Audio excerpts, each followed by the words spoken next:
ഈ ഒരു question SSC CGL 2023 ചോദിച്ചൊരു ക്വസ്റ്റ്യൻ ആണ്. ഒരു സ്പെറിക്കൽ ബോൾ ഉണ്ട്, ലെഡ് വെച്ചിട്ടാണ് ഉണ്ടാക്കിയിരിക്കുന്നത്. 3 സെൻറ്റിമീറ്റർ ആണ് ഡയമീറ്റർ.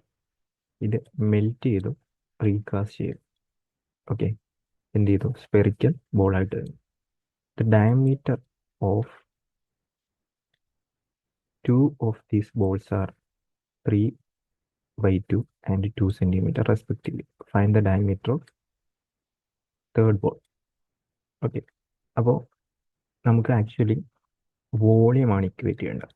ആ വലിയ സ്പെറിക്കൽ ബോളിൻ്റെ വോളിയം എന്ന് പറയുന്നത് ബാക്കിയുള്ള 3 വോളിയത്തിൻ്റെ സമ്മിന് ഈക്വൽ ആയിരിക്കും. ദെൻ മെൽറ്റ് ചെയ്തിട്ട് റീകാസ്റ്റ് ചെയ്യുന്നതും സ്പെറിക്കൽ ബോളായിട്ടാണ്. അപ്പോൾ നമ്മൾ ചെയ്യുമ്പോഴത്തേക്ക് കോൺസ്റ്റന്റ് ടൈം അവോയ്ഡ് ചെയ്തിട്ട് വേണമെങ്കിൽ ചെയ്യാം. അതായത് ഇതിൻ്റെ വോളിയം എന്ന് പറയുന്നത് 4/3 πr³ ആണ്. അല്ലെങ്കിൽ 4/3 π ഡയമീറ്ററിലോട്ട് മാറ്റിക്കഴിഞ്ഞാൽ d³/8 ആണ്. ഈ പറയുന്ന ടേം എല്ലാത്തിലും കോമൺ ആയിട്ടുണ്ടാവും. കാരണം എല്ലായിടത്തും ഡയമീറ്റർ ആണ് തന്നിരിക്കുന്നത്. അതുപോലെ തന്നെ എല്ലാം സ്പെറിക്കൽ ബോളാണ്. 4/3 πr³ എല്ലായിടത്തും കോമൺ ആയിട്ടുണ്ടാവും. അപ്പോൾ നമ്മളത് കൺസിഡർ ചെയ്തില്ലെങ്കിലും കുഴപ്പമില്ല, കാരണം അത് വെട്ടിപ്പോകാനുള്ള ടൈമാണ്. ബാക്കി മാത്രം ഇക്വേറ്റ് ചെയ്ത് കഴിഞ്ഞാൽ നമുക്ക് സിമ്പിളായിട്ട് ആൻസർ കിട്ടും. അപ്പോൾ ഈ ഒരു ക്വസ്റ്റ്യനകത്ത് വലിയ ബോളിൻ്റെ വോളിയം എന്ന് പറയുമ്പോൾ എടുക്കേണ്ടത് നിങ്ങൾ 3³ മാത്രമാണ്. അതിൻ്റെ ഡയമീറ്റർ മാത്രം കൺസിഡർ ചെയ്താൽ മതി. 27 ഈക്വൽ ടു ചെറിയ 2 ബോൾസ് എന്ന് പറയുമ്പോൾ ഒന്ന് 2ൻ്റെ ഉണ്ട്, അപ്പോൾ 2³.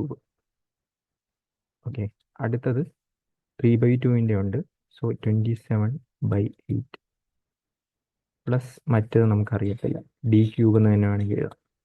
ഓക്കെ, ദെൻ ഇതിനിപ്പുറത്തോട്ട് കൊണ്ടുപോയി കഴിഞ്ഞാൽ 27 - 27/8 -8 എന്ന് പറയുന്നത് d³. ഇവിടെ 27 കോമൺ ആയിട്ട് എടുത്തു കഴിഞ്ഞാൽ ബാക്കി പോയിട്ട് 1 - 1/8. ഓക്കെ, ദെൻ 20 - 8 ഉണ്ട്. 27 × 7/8 ഇവിടെ -8. അപ്പോൾ ഇത് d³. So d³ൻ്റെ value 27 × 7 140, 49, 189. 189 നിന്ന് 64 കുറയ്ക്കുക, /8. അതായത് 125/8. ഇതിൻ്റെ റൂട്ട് എടുക്കാൻ നേരത്ത്, ക്യൂബ് റൂട്ട് എടുക്കാൻ നേരത്ത് 5/2 2.5 സെൻറ്റിമീറ്റർ ആയിരിക്കും ഇതിൻ്റെ ഡയമീറ്റർ ആയിട്ട് വരുന്നത്.